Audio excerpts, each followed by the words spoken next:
Fala galera do YouTube, Bep de novo. Hoje vamos continuar com a nossa API de usuários, mas dessa vez a gente vai começar a falar um pouquinho sobre arquitetura de software. Eu não sei se todos aqui que assistem estudam arquitetura de software ou têm alguma familiaridade sobre, mas está tudo certo. Eu vou fazer alguns desenhos aqui bem simples. O primeiro deles é, voltando aqui para o nosso playground. Até então, vocês viram que o projeto ele tem uma única pasta aqui, domain, né? Agora eu vou dar uma explicaçãozinha por que eu criei a pasta domain. Independente da arquitetura, existe uma boa prática que é você isolar como você resolve os problemas do teu usuário ou do mundo uma pasta chamada domain. E essa pasta deveria refletir puramente as regras de negócio, a lógica por trás dessas regras de negócio, o problema que você está resolvendo em si, enfim, todas as funcionalidades do teu software, enfim. É esse, vamos supor, esse grande, essa grande área aqui chamada domínio. Eu vou chamar isso aqui de aula... vamos botar aqui YouTube arquitetura de software. Engraçado, tem um bug aqui. YouTube arquitetura de software. Bacana. Nisso, vocês vão ver que no dia a dia, eu vou dar um zoom aqui para vocês ficar melhor. No dia a dia, essa camada aqui ela vai sofrer com uma força gravitacional que ela mesma exerce para o resto do sistema. Ela tende a puxar coisas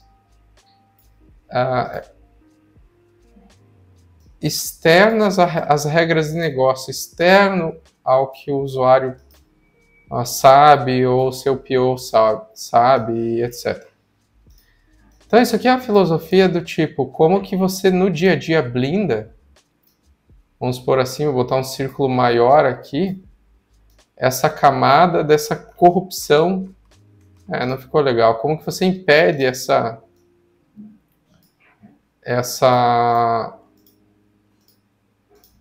vamos supor assim,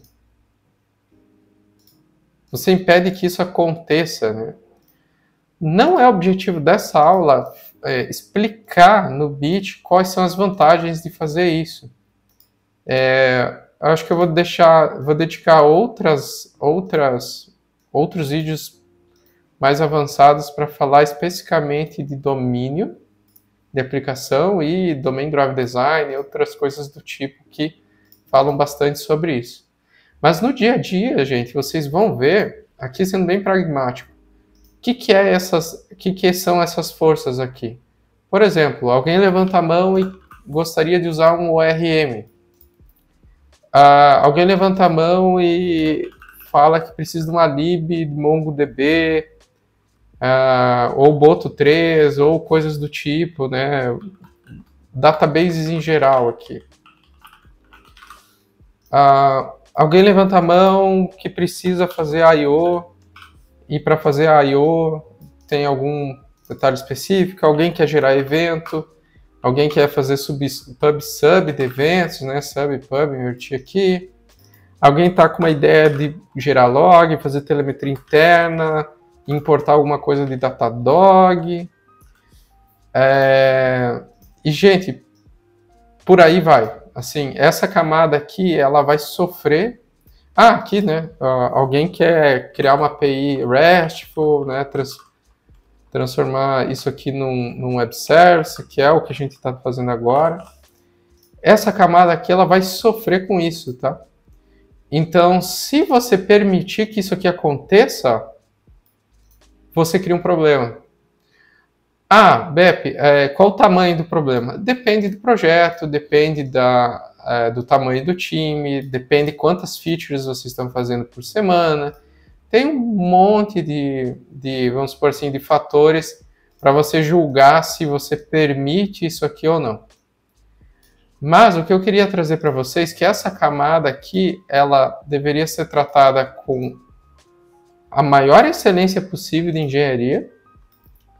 E o que eu quero dizer com isso? Todo tipo de teste possível que dê para implementar, que faça sentido, mas ela é geralmente o coração da sua solução.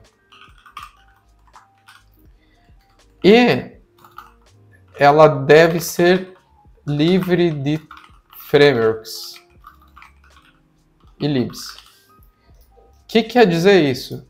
O coração da tua solução deveria ser somente, aqui no nosso caso, o TypeScript. O TypeScript deveria ser suficiente para fazer tudo o que a gente precisa aqui no centro. Em outros projetos que nem Java, por exemplo, o Lombok é uma lib que atravessa aqui. Porque o pessoal gostaria de usar Lombok com as entidades e com as classes, enfim, já começa a virar uma salada aqui dentro de biblioteca que me ajuda com uma determinada regra, mas no fim, o teu coração da tua solução, da solução que tu deu para o teu cliente, fica extremamente acoplada com frameworks. Por exemplo, Spring, Express, Quarkus, acabam se inosando aqui, não tem mais volta. Você está fadado a ficar com eles para sempre e no futuro você e o teu cliente podem pagar essa conta, podem estar pagando essa conta gradualmente, parcelado, a cada sprint, perdendo velocidade, enfim, não vou entrar nesse ponto agora. Dito isso, muita gente me questiona sobre arquiteturas. Então eu vou listar algumas aqui, mas não vou entrar na explicação delas agora. Por quê? Deixa eu botar um pouquinho mais para o lado, porque eu estou em cima. Vou botar aqui assim. Nessa listinha, vou colocar algumas aqui que talvez vocês já tenham ouvido falar. Clean Architecture, Port Adapters, Hexagonal, MVC, Onion, que mais? Bem, vamos parar aqui, né? Pipeline Architecture, que é uma bem legal, mais recente. String Architecture, e por aí vai. Essas arquiteturas aqui,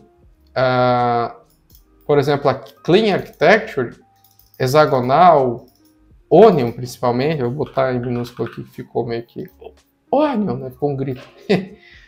Para elas serem úteis, assim, meu ponto de vista de quem já fez bastante isso, elas são boas em um determinado contexto, uma determinada situação, num recorte específico. O que quer dizer isso? O que eu quero dizer com isso? Elas são muito boas em um determinado lugar, elas não são balas de prata. Então, o que eu mais indico os meus alunos era se darem a permissão de, num estudo, né, produzirem, por exemplo, um front-end, uma aplicação front-end, produzirem aplicações back-ends. Isso aqui é o mais comum, essas duas aqui é o mais comum do mercado, mas elas são que a gente pode dizer assim de... Como é que fala assim? Não são... são as mais comuns e com uma engenharia bem simples, né? O que eu quero dizer? Se permitam, por exemplo, tentar construir um blockchain. Vocês vão ver que a estrutura de pastas vai mudar, essas arquiteturas aqui vão começar a ficar um pouco estranhas.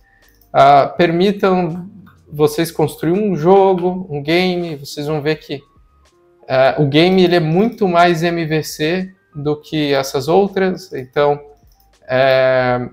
só estou dando alguns exemplos. Construa uma CLI, construa uma lib, construa um sistema embarcado, né? alguma coisa mais low level. Vocês vão perceber que construindo diversas coisas diferentes, vocês vão entender o quanto essas arquiteturas aqui são nichadas. São o recorte do recorte do recorte. Né? E que elas não são tão comuns em outros lugares, né? Construir um compilador, estou dando vários exemplos. Por que eu oriento meus alunos, as pessoas que eu mentoro, a abrir a cabeça com isso aqui, né? É porque quando você faz isso, você acaba aprendendo, se dando a permissão de aprender como resolver diferentes paradigmas de engenharia. E a tua cabeça começa a pensar diferente, ela se expande sobre como que você pode resolver coisas, né? Tem uma que eu não botei aqui, gente, perdão, mas construir uma rede neural, né? Em Python, assim, vocês vão ver que essas soluções, elas tendem a se distanciar de Clean Architecture, de Port Adapter, de hexagonal. Talvez games eu já vi em MVC, mas acho que a origem do MVC está mais nesse mundo, mas Onion não vai organizar um game em use cases, assim, tipo, embarcados também, não. Enfim, se deem a permissão de fazer isso. Uma dica que eu dou é vocês acessarem esse repositório da comunidade aqui, How to Build X. Se eu não me engano, aqui ó, isso aqui é sensacional, eu vou deixar o link na descrição, que reforça isso aqui que eu tô querendo mostrar para vocês, que é o seguinte, esse repo é uma filosofia de uma galera que colabora aqui, eu já fiz algumas atividades dele, que ele tem passo a passos de como você construir X. X substitui esse X por qualquer coisa. Então tem aqui várias coisas legais, então você pode dizer assim, pô, vou criar um cliente de Git, vou criar um jogo, vou criar um cliente de Docker, olha que massa, esse eu não fiz. Vai que aqui tem bastante, então, quero criar uma rede de blockchain. Pô, como é que eu crio uma rede de blockchain from scratch, assim, do zero? Gente, vocês fazendo esses exercícios, vocês começam a perceber que a decisão de pasta, de arquivo, de onde que tu vai colocar as coisas, como tu vai testar, se torna um sexto sentido. Você para de depender de decisões mais, vamos supor assim, mais impostas, assim, de um padrão e tal. Beppe, você está dizendo que isso aqui não é útil? Isso aqui é extremamente útil. Mas se você quer ser um engenheiro na amplitude, no sentido da palavra desenvolvedor de soluções, você não pode se limitar a desenvolver só esses dois tipos de solução. Você tem que ser capaz de desenvolver mais tipos de solução que não se encaixam mais nessas arquiteturas. Tem outros paradigmas, tem outras abordagens. E no fim, você experimentando esses outros paradigmas, você acaba se tornando um engenheiro cada dia melhor, cada dia mais equipado com essas capabilities. Então, vou deixar lá. E o nosso paradigma aqui do criar usuário é um paradigma. Agora deixa eu fazer um disclaimer aqui. Existem N tipos de backends, tá, galera? Tem back-end monolítico, tem orientado a evento, tem modular, tem serverless. O que a gente está querendo fazer aqui é uma API muito simples e o paradigma de solução dela é um Web Service REST. Esse é o meu contexto. Eu vou fazer isso com Onion? Meu Deus, parece um tiro de canhão numa formiga. Vou fazer isso com Clean Architecture? Não sei. Depende do tamanho, assim. Parece que hexagonal e port adapters, que é praticamente a mesma coisa, dão conta muito bem. E olha lá se tem ainda necessidade. Até acredito que dependendo do tamanho da API, um MVC está ótimo, resolve o que a gente precisa e entrega tudo que a gente precisa. Então, vocês vão ter que aprender a medir. Vocês vão aprender isso do dia para a noite? Não. Quando você fazer a primeira vez, você vai fazer de um jeito. Quando você fazer pela segunda vez, você vai fazer melhor. Quando fazer pela terceira vez, você vai fazer melhor ainda. Quando fazer pela 15ª vez, você vai perceber, opa, não é tudo aquilo, sabe? Eu posso tomar decisões, eu consigo ponderar algumas coisas, esperar a demanda da necessidade surgir antes de fazer. Você começa a ficar bom fazendo, gente. É isso que eu queria dizer, sabe? E conversando com outras pessoas que também fizeram para trocar ideia e tudo mais. Não fiquem presos a seguir essas receitas de bolo, num sentido de, pasta X, arquivo tá, pasta Y, tá. Não, tentem entender a solução que vocês estão criando. Dito tudo isso, dando algumas triggers aqui, não sei se tem algum arquiteto de software aqui assistindo. A ideia é eu trazer no canal aqui realmente o que eu implemento no dia a dia. Deixa eu mudar a tela aqui para o nosso código. Então vamos lá, falando de código, gente, parando de falar de arquitetura de software. Vamos para o nosso código. O nosso código tem a pastinha domain, e dentro dela a gente tem uma classe TypeScript usuário, que representa um usuário válido, a criação de um usuário válido que tem só o atributo nome, que é read-only. E esse usuário, ele pode disparar alguns tipos de erro no momento da criação dele, que pode ser erros de diferentes inputs, né? Que é nome válido, o nome não pode conter número, caracteres especiais, por aí vai. Então, é bem simples. E para isso aqui se tornar um Web Service RESTful, eu vou criar aqui dentro da pasta Source, uma pasta API, uma pasta usuários. Para eu entender o paradigma, que nem eu falei, né, o paradigma de sistema de API RESTful, a gente tem que entender o papel de um componente chamado controlador. O controlador ele vai receber requisições da internet pela rede, vai conseguir serializar essa requisição feita através da internet e conseguir transformar isso em comandos internos dentro da nossa solução. E esses comandos vão gerar algum output e ele é capaz de serializar esse output e entregar de volta para quem estava requisitando. Então, a gente precisa de um framework para fazer isso. O framework que eu escolhi aqui, ele se chama Express.js. Nossa, não tem um Light Mode aqui, caramba. Uma extensãozinha para salvar, nossa. Ele tem um concorrente que é o Fastify. Eu confesso que eu fiquei bem atraído em usar Fastify por um tempo pelo throughput muito maior comparado com o Express. Mas eu vou pelo Express porque é o mais usado no mercado. Então, acredito que o vídeo vai ser mais útil para vocês utilizando as stacks do mercado, tá? Então, ele está dizendo aqui como instala. Vamos instalar aqui no nosso projeto. Aqui minha Generative AI junto com o terminal já completou para mim.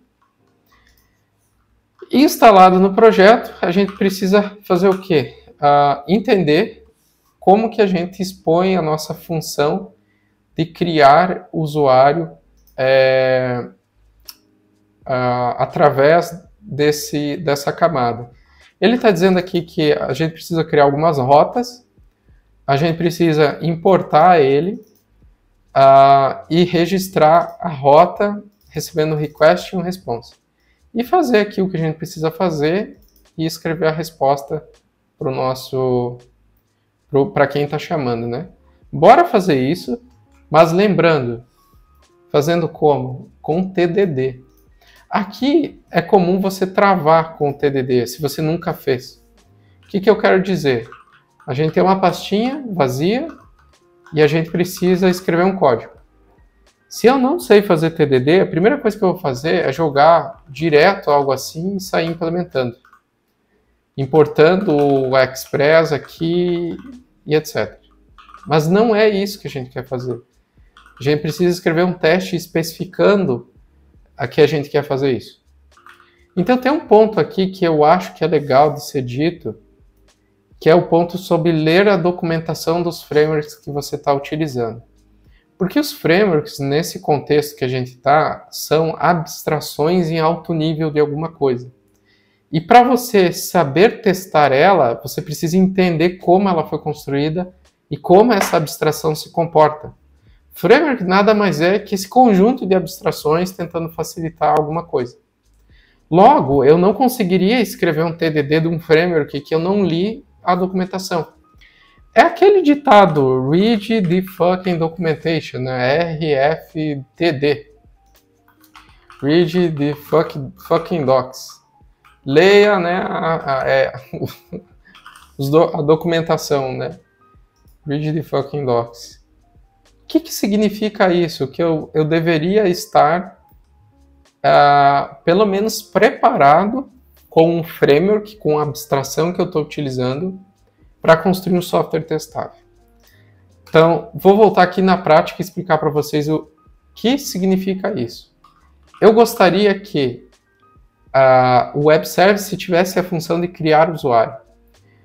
Na linguagem de API, que eu posso produzir um vídeo no futuro modelando boas APIs, eu vou fazer um post, um método post HTTP na rota /usuários. E por isso eu vou criar o usuários post para escrever a função que vai executar quando isso acontecer, um post em /usuários, só que eu vou escrever .teste. Eu não vou escrever usuário post diretamente. E daí vem a pergunta, qual que é a primeira linha que eu tenho que escrever? Voltando lá para a documentação, tentando fazer um TDD ao vivo para vocês misturado com framework, que eu acho que eu não vi ninguém fazendo isso na internet. A gente sabe que a gente precisa escrever isso aqui. Só que aqui é post, aqui ó, /usuários, e aqui dentro eu preciso chamar o nosso new usuário. Só que está evidente para nós que a gente precisa algo assim. Eu vou jogar aqui, só como auxílio, que no fim a gente precisa de algo parecido com isso aqui. Então o nosso teste tem que ser capaz de chamar uma função que tem como entrada requisição e response. Então vou fazer um describe aqui bem simples, que é testando post em request e response. Vou tirar esse... Vou trocar o describe por teste e vou apagar o it. E a primeira coisa que eu vou fazer é colocar um método aqui chamado post. E esse método vai receber um request e um response. Vai ficar tudo quebrado, não tem problema. É isso mesmo o TDD. A gente não existe essa função ainda. Ela poderia se chamar post usuários ou usuários post, né? Tanto faz. Aqui a gente está imaginando como ela seria usada. E ela vai receber esse request e esse response. É importante dizer que esse request e esse response, ele é de um determinado tipo. Então, se eu não me engano, tem o request aqui. Não tem ainda, não tem problema. Depois eu vou catar aqui. Eu preciso entender de que type é isso aqui. Ó. Qual type é? Esse request e esse response. Provavelmente é o type do Express, então eu preciso importar ele para trazer aqui. Então eu vou fazer o seguinte, ó, const request é um objeto vazio que se comporta como um request do Express. Eu vou criar a const response, que também é um objeto vazio que se comporta como a response do Express. Então, eu vou desabilitar por enquanto essa regra das consistências aqui, por causa que a gente está montando, e vamos criar o nosso arquivo de implementação para fazer esse problema aqui de compilação passar. Então, o que eu vou fazer? Eu vou dar um export default function, e o nome da function vai ser usuários post. O que ela recebe? Um request do tipo request, um response do tipo response.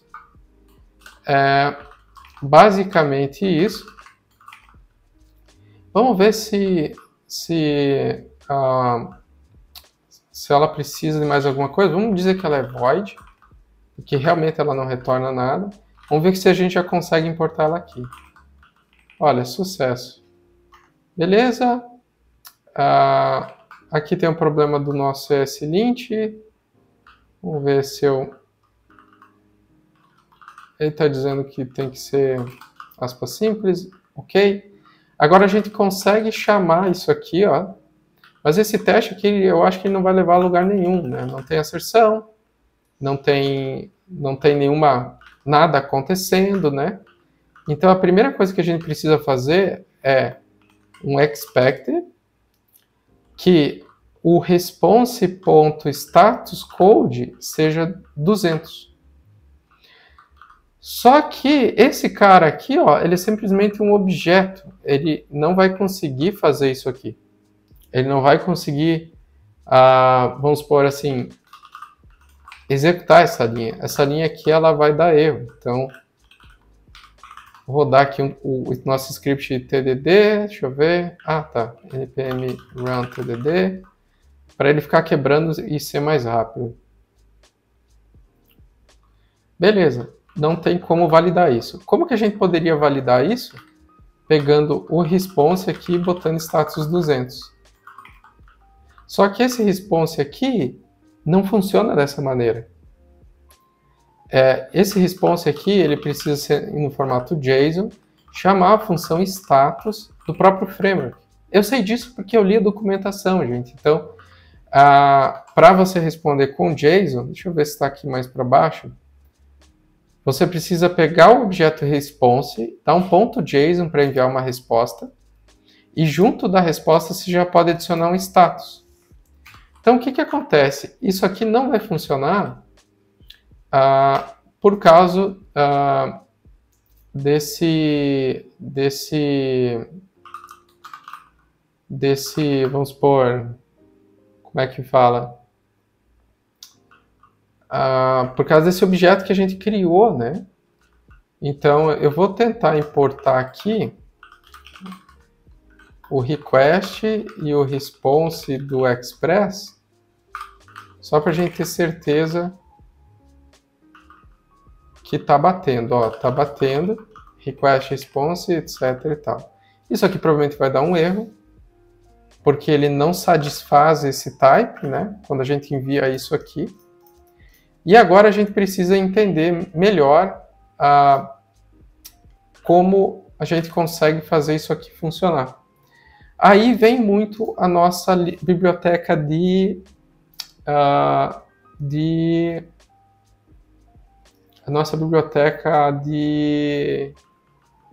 testes, né? Porque eu tenho que criar um objeto response, mas que ele se comporte como a gente espera.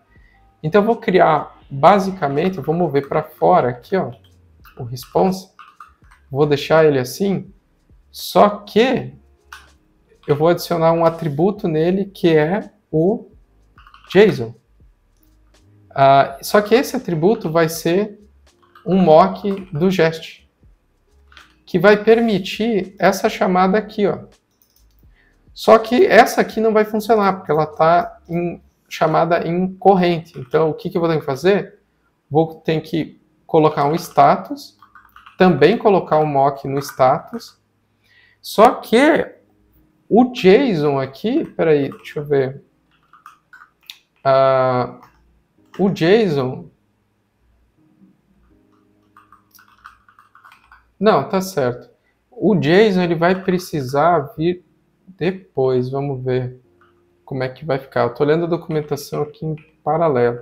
Então, quando eu chamar o JSON, eu tenho que fazer o response retornar.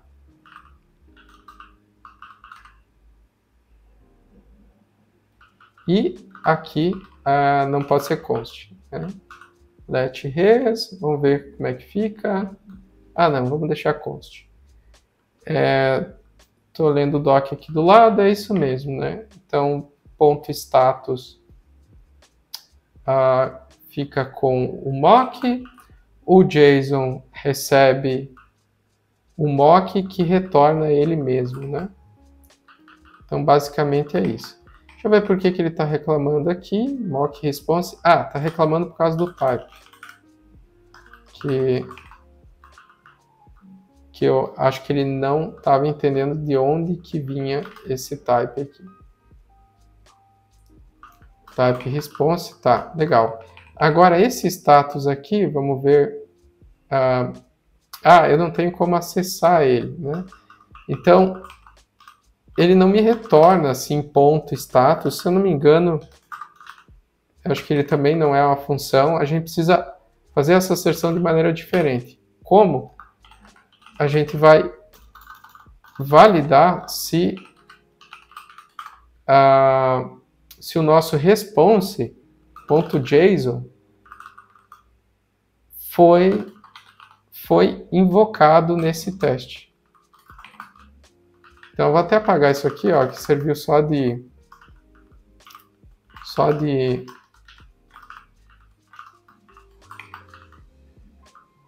só de exemplo, a gente conseguiu criar um ponto status, que é um mock, e um ponto JSON. Quando você chamar o ponto JSON, o mock vai retornar ele mesmo, que vai permitir a gente fazer essa corrente aqui. Então vamos ver, olha, está passando. Só que a gente precisa também saber se o status foi chamado. E se o status foi chamado, deixa eu entender aqui o que ele...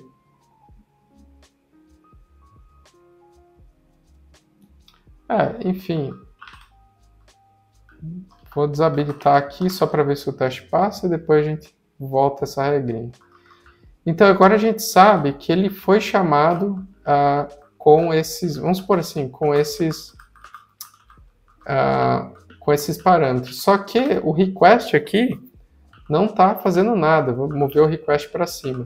O nosso request deveria ter alguma coisa, por exemplo, body, dizendo o nome do usuário que a gente quer criar.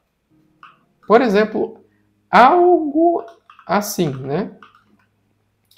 Então, não sei se isso aqui faz sentido para vocês, mas qual que é a ideia? É que o nosso request aqui, o nosso post, cria um usuário chamado BEP. Só que eu não tenho esse teste aqui. Então, a próxima coisa que eu teria que fazer é se ele criou um usuário, se o nosso JSON ele foi chamado com esse payload, né? Então, vamos ver se o Jest tem isso. Aqui, ó. O called with, né? Se ele foi chamado com esse payload. Vamos ver? Falhou. Porque ele não foi chamado com esse payload. Só que isso aqui tá errado, né? Ele deveria ter sido chamado com new usuário. E esse new usuário deveria ter pego do request o nome. Então, aqui já começa a ficar legal, ó, já dá para ver a gente acessando lá o usuário. E isso aqui, deixa eu ver, sim, é porque isso aqui precisa ser string, né? Mas a gente está garantindo isso no nosso request. Então, se voltar para o teste aqui, eu acho que ele não vai passar, ó. Porque ele bate outro tipo de objeto, né? Então, eu vou tentar fazer um teste aqui, passando o new usuário com o request.body.nome, para ver se a igualdade vai bater. Se eu preciso fazer algo diferente para a igualdade dar certo, ou se eu vou precisar criar alguma referência.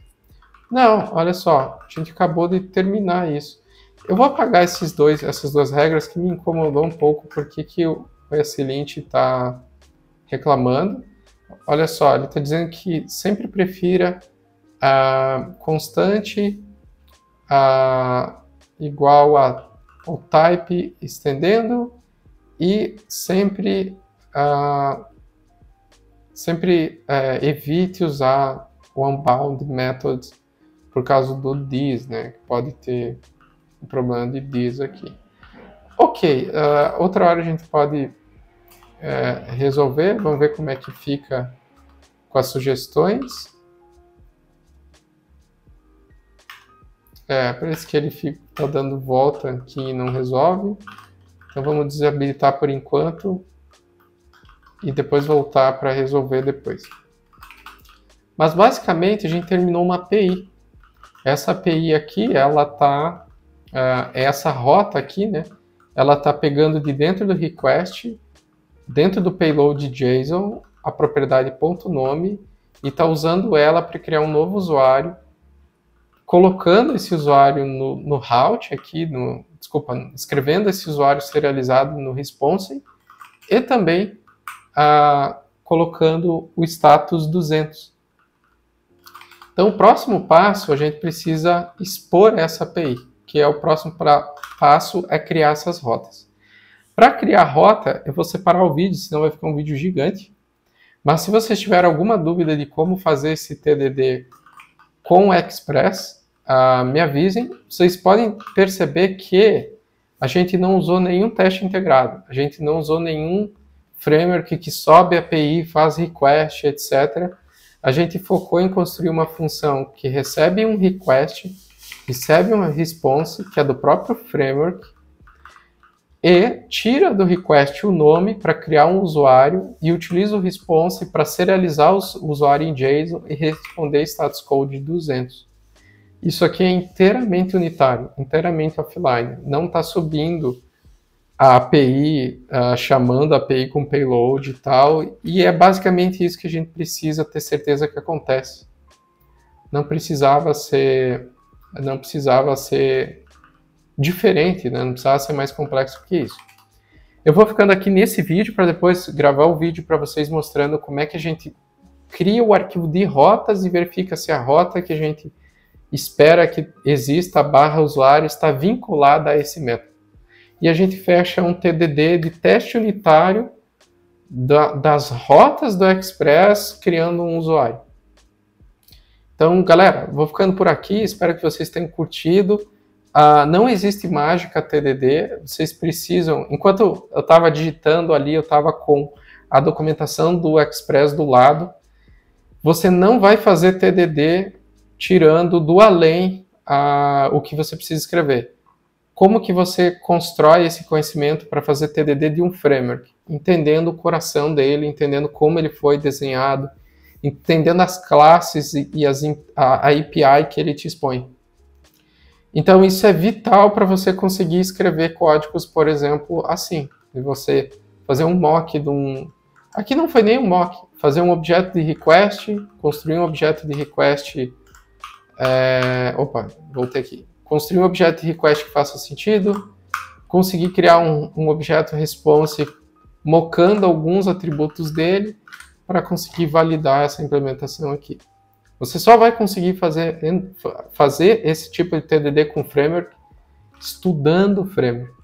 Por isso que eu sou contra usar muitos frameworks, porque é uma carga cognitiva muito grande para um time estar manjando no bit esse nível de abstração desses frameworks e, enfim, eles têm vida própria, eles atualizam, enfim, é bem difícil de ficar mantendo atualizado, etc. Galera, espero que vocês tenham gostado. Se vocês curtiram de como fazer TDD com Express na prática, não é teoria, deixa um like, deixa um comentário se tu ficou com dúvida, alguma coisa assim. Se tu quer receber notificação dos próximos vídeos que eu vou estar trazendo aí dessa brincadeira de código, dá um subscribe, aí você vai receber a notificação dos novos vídeos. Espero ver vocês nos próximos capítulos disso aqui. Valeu, galera. Aquele abraço. Falou.